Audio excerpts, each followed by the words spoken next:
Revolting here. Today we have a, I can't exactly call it a treat. This is one of the most depressing articles I can remember reading. It appeared in The Nation of a good magazine of April 8th.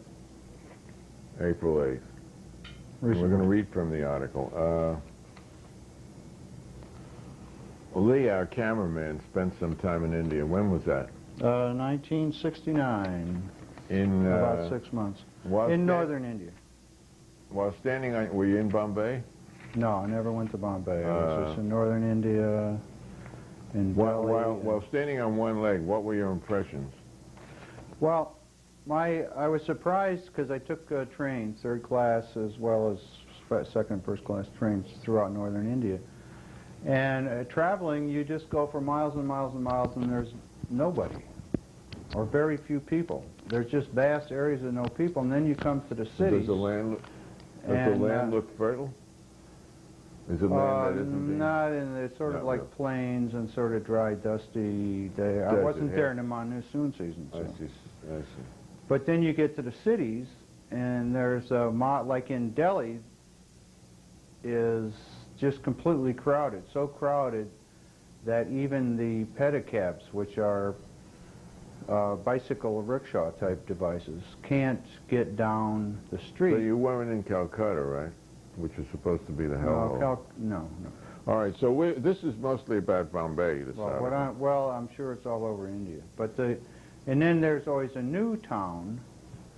You want to move your mic so it's not in the way of your glasses? I don't know how to do that, actually. Take your mic off.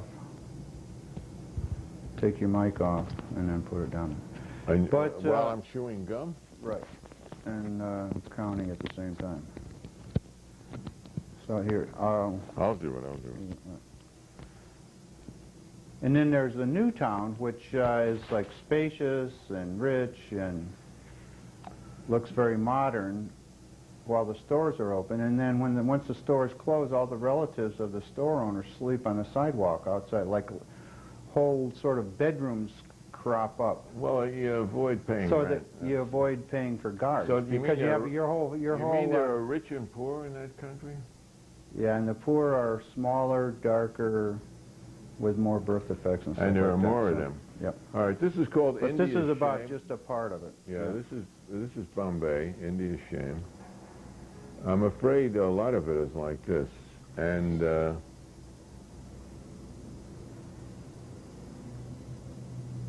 cages on Falcon Road at night.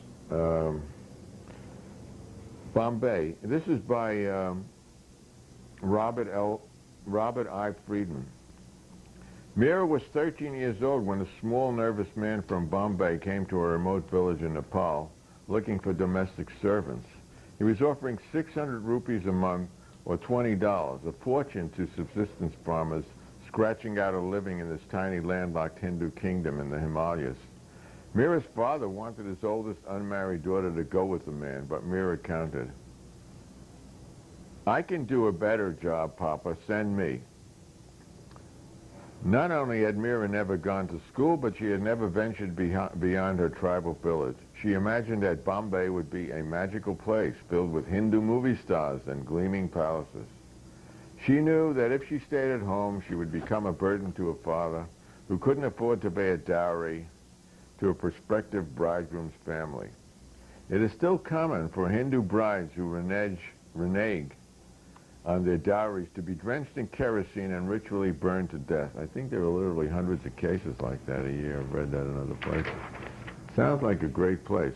Mira was bundled off in the back of a produce truck, which made the long, winding trip to the Indian border, and then south to the great commercial port city of Bombay. They make steel in Bombay, too, don't they, I think? Mira soon found that she wouldn't be working as a domestic servant at all. Wow. Her father had been duped into giving her to a trafficker in female flesh. Mira was delivered to a brothel on Bombay's notorious Falkland Road, where in an area as vast as Manhattan's Central Park, tens of thousands of young women in brightly colored saris are displayed in row after row of zoo-like animal cages. When Mira, a sweet-faced virgin with golden brown skin, refused to have sex, she was dragged into a torture chamber in a dark alley used for, quote, breaking in, end quote, new girls. She was locked in a narrow, windowless room without food or water. On the fourth day, when she still refused to work, one of the madam's thugs, called a gunda, I wonder if our word goon comes from that, wrestled her to the floor, banged her head against the concrete until she passed out. The word thug comes from thuggee, which was right. a cult. When she awoke, she was naked.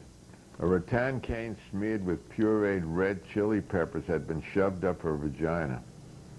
Later, she was raped by the gunda. They torture you until you say yes, Mira recently recounted during an interview here. Nobody hears your cries. After the rape, quote, I put on cheap makeup and moved into a cage where I was forced to solicit, she says. The madam told Mira that she had been sold to the brothel for 50,000 rupees, about $1,700, and that she had to work until she paid off her debt. But girls like Mira are given only a fraction of their fees and then have to pay the madam for rent, electricity, and food. Typically, it takes up to 15 years for them to purchase their freedom. During that time, if the young woman doesn't succumb to AIDS, malaria, or TB, she is a sex slave. She is not allowed to leave the red light area, which is cordoned off from the rest of Bombay by a well-organized army of pimps and goons. And if she were to escape, where would she go? In a conservative, patriarchal Hindu society obsessed with caste and racial purity, she would almost certainly be shunned by her family for being, quote, polluted. In Mira's case, her freedom was purchased by a client who became her pimp. Today, at the age of 35, no longer a prostitute, she runs a small tea shop in a teeming Bombay slum. There are more than 100,000 female prostitutes in Bombay, Asia's largest sex bazaar. 90% are indentured slaves, with as many as half trafficked from Nepal, according to human rights groups. Just a minute.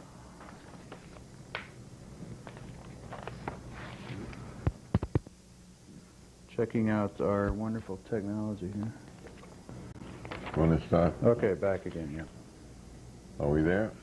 Yes, well, with all of our hot technological You want to start with advances. there are there? Start off. Okay. There are more than 100,000 female prostitutes in Bombay, Asia's largest sex bazaar. 90% are indentured slaves, with as many as half trafficked from Nepal, according to human rights groups. 20% of Bombay's commercial sex workers are under 18. Child prostitutes as young as 9 fetch up to 60,000 rupees or $2,000 at auctions where Arabs from the Persian Gulf bid against Indian men who believe sleeping with a virgin cures gonorrhea and syphilis. There are lots of rich men in India who can afford to buy virgins, so they won't get AIDS, says Maureen Ong Twin, a Human Rights Watch official. Men brag about it. Actually, more than half of Bombay's prostitutes are infected with HIV, according to Human Rights Watch, which says that India's red light districts are the primary vector of its spread into the general population. With as many as 10 million prostitutes, India is in the throes of an AIDS pandemic, and Bombay is the epicenter. India's illicit flesh trade, then, is not just a daunting human rights problem, but a source of one of the world's worst health crises. Currently, there is an estimated 5 million HIV-infected people in India. Dr. Subhash Hira, an Indian American who runs an AIDS clinic in Bombay, funded by the University of Texas, predicts that there will be maybe as many as 20 million by the year 2000. However, if the virus continues to spread at its present rate, doubling every year, by the end of the decade, 160 million Indians, 1 out of every 6, will be HIV positive. In Bombay alone, AIDS will kill 10,000 people a month by the end of the century, says Dr. I.S. Gilada, a leading Indian AIDS expert. India is the world's second most populous country, will squander the hard-earned gains it has made on health care and education since winning independence in 1947. Its economy, already tenuous, will collapse, and AIDS will pull the country into a black hole of despair unlike anything seen in this century. Most of India's national politicians and public health officials are in a state of denial. And in Bombay, top politicians and police officials don't care because they are in league with the mafia that runs the fabulously lucrative flesh trade, exchanging blanket protection for cash payoffs and donations to campaign war chests. Sound familiar? The corruption reaches the top rung of the ruling Congress Party in New Delhi, which faces national elections this spring. Pure greed aside, many politicians view sex workers as an expendable commodity. One magazine publisher in Bombay told me that AIDS will benefit the country because it will depopulate the vast underclass. Surveying the bleak panorama of sex slavery, corruption, and neglect, Dr. Hira predicts nothing less than a medical holocaust. Hindus, he reminded me during an interview, ceremonially burn their dead. In 10 years, he says, Indian skies will be black with ashes of AIDS victims. Crematoriums will be working overtime. Bombay is a paradigm of urban decay, and it rhymes. 1/3 of the city's 20 million people are homeless, either living on the streets or in squatters' camps built atop putrid landfills. The clammy air is thick with oily black smoke and industrial poisons. The ocean is used as a cesspool. The drinking water is fetid. Last June, a radioactive leak at the city's nuclear power plant contaminated the drinking water of outlying villages for more than 45 days. The bleak Victorian architecture of neo-Gothic spires built by the British casts the Dickensian gloom over the sprawling Asian slum town. Bombay has 100,000 people per square kilometer, and during rush hours, a lone pedestrian can get completely turned around and carried off by the human tidal wave of commuters rushing to catch jam-packed trains to the far-flung suburbs. Aldous Huxley aptly portrayed Bombay as, quote, one of the most appalling cities of either hemisphere. Built on a thin expanse of land that juts into the Arabian Sea, the city also has great wealth. Fortunes have been made in real estate. Is it real, though?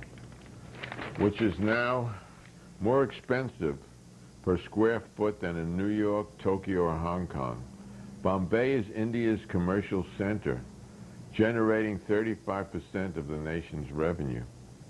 More than 5,000 industries lure millions of migrant workers from as far away as Bangladesh, swelling dilapidated hostels with hundreds of men to a room.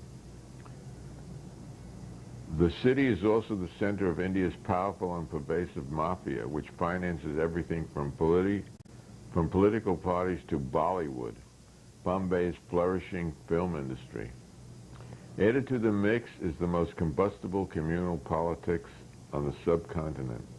Bal Thackeray, the saffron-robed leader of the fanatical right-wing Shiv Sena party, which controls the state and local government in a coalition with another extremist party, is a self-confessed admirer of Adolf Hitler. He has called for the expulsion of Bombay's large Muslim community as well as its migrant workers. In late 1992 and early 1993, anti-Muslim pogroms resulted in more than 1,000 deaths. The pogroms were headed by the Hindu underclass. The children of the bourgeoisie who speed around Bombay's congested streets in Jeep Cherokees with tinted windows have decided different interests, however. A recent survey at a well-to-do suburban high school found that 70% of the students want a career in organized crime. Good money and good fun, said one student. But nothing is less glamorous than the mob-controlled red light district. I spent nearly a month in the area talking to commercial sex workers, madams, and Indian wise guys. It is usually closed to outsiders. Several years ago, a Dutch doctor compiling an ethnographic study of the area for the World Health Organization was kidnapped by the mafia. He was released unharmed 3 days later and warned to stop probing the links among politicians, the mob, and prostitution.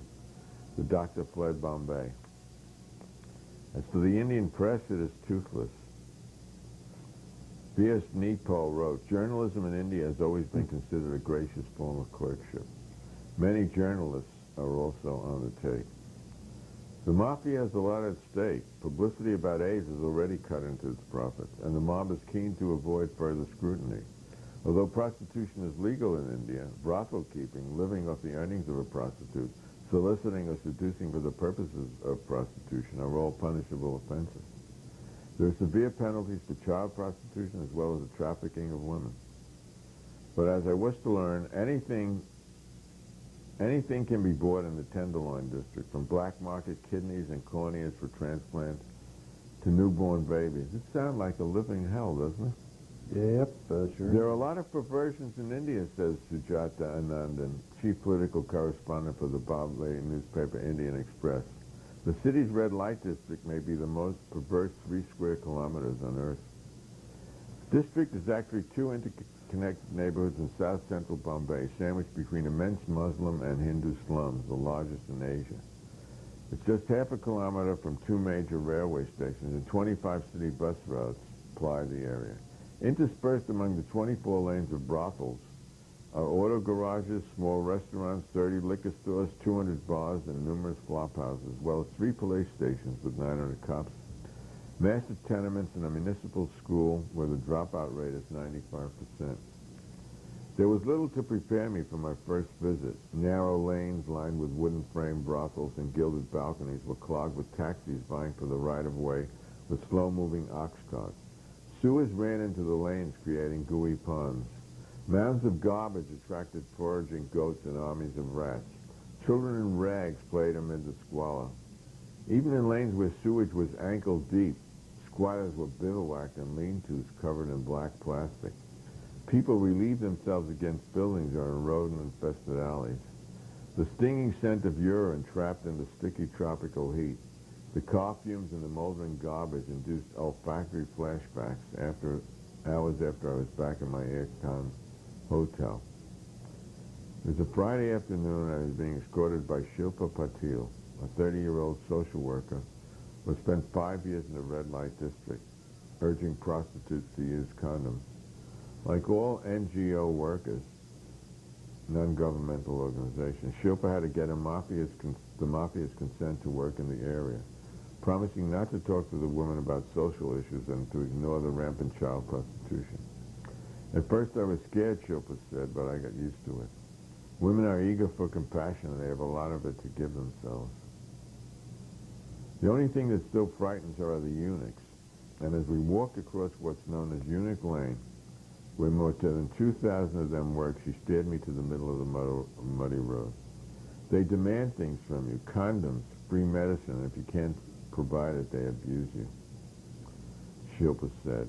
The eunuchs, some of them in short black leather skirts and others in saris, were virtually indistinguishable from the female prostitutes, except many more of them were extremely beautiful. The eunuchs, or hijras, have deep religious roots in Hinduism. As young boys, they are abandoned or sold by their families to a sex cult. The boys are taken into the jungle where a priest cuts off their genitals in a ceremony called nirvana. I don't call it nirvana. The priest then folds back a strip of flesh to create an artificial vagina. Eunuchs are generally more ready to perform high-risk sex than female prostitutes, and some Indian men believe they can't contract HIV from them. The leader of Bombay's eunuchs, an obese transsexual named Guru Ma, is venerated by her followers. Once Shilpa was forcibly whisked off the street by a eunuch to meet Guru Ma, who sat in a tiny room like the caterpillar queen, surrounded by disciples. They are quite proud of their breasts, recalled Shilpa, who told me they enjoyed raising their saris and flaunting their bodies. We stopped outside a brothel where Shilpa was warmly greeted by 2 teenage prostitutes picking lice from each other.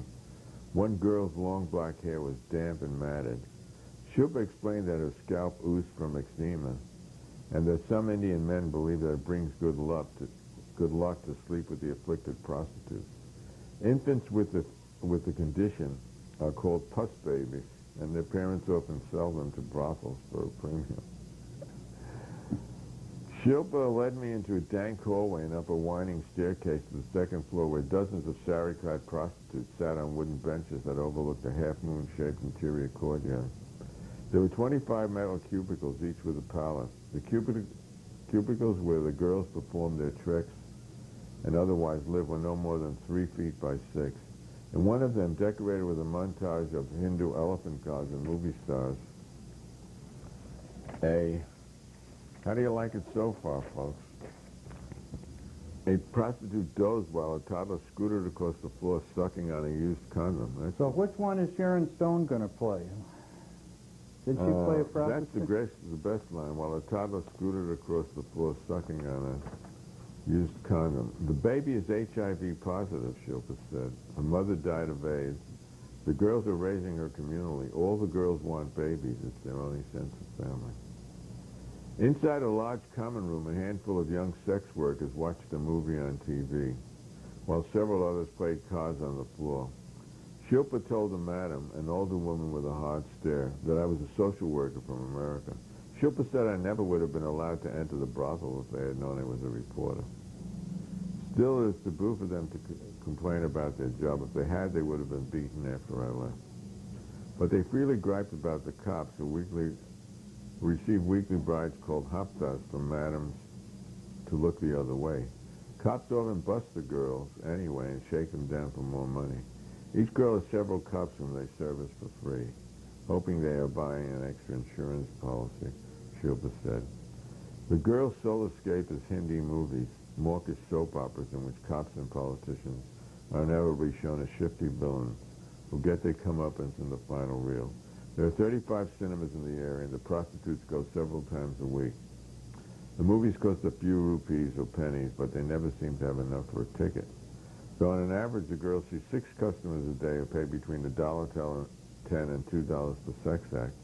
The madam gets the money up front. By the time the madam deducts for food, electricity, and rent, as well as payment with interest on her purchase price, there's almost nothing left. So to pay for movies, clothes, makeup, and extra food to supplement the bland diet of rice and dal, the girls have to borrow from moneylenders at an interest rate of up to 5%. They are perpetually in hock. The red light district